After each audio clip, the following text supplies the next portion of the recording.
Book censorship is when there's content in a particular text where whoever is analyzing it or assessing it sees the content as inappropriate or irreverent or pushing too many boundaries, and they don't feel comfortable having that content presented to the public. In schools it is an action of the authorities to limit what the students read. Book censorship, well, the word censorship kind of has its origins in ancient Rome. The censors were the watchdogs, the moral watchdogs of the Roman Senate. We still have censors today, which is in some contexts not a bad thing. Kind of helps protect youth, such as yourself, from exposure to maybe very negative influences.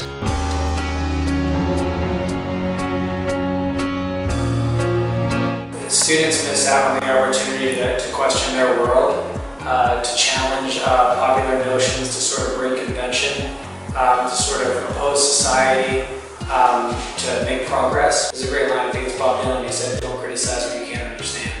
And I think a lot of people who are banning books or banning artwork, they don't really understand exactly what they're doing.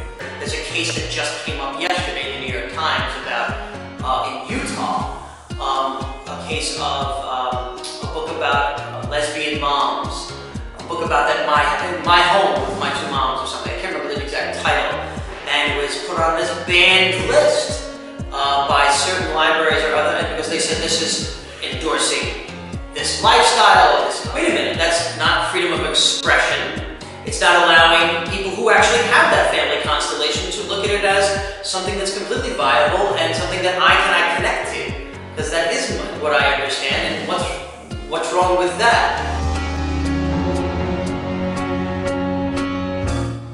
For example, Huckleberry Finn. Huckleberry Finn is a fabulous piece of literature. Yes, there are some racist terms in there. There are some themes that are very unsavory if we look at it in terms of a modern context. And then how other people, like in To Kill a Mockingbird, said, no, we're going to look at this as a person. And then that contrast. Other books, Lolita was banned, which is also fascinating, with Russian writer Nabokov. It was A Catcher in the Rye, right? So a lot of them have very interesting content.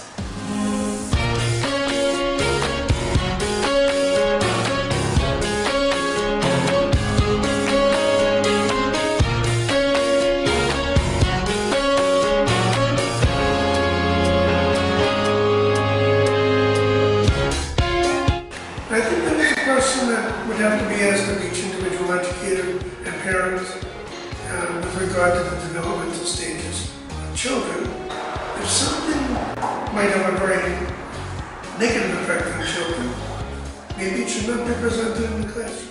I want to censor my daughter from seeing too many graphic violent images, and she's only 3.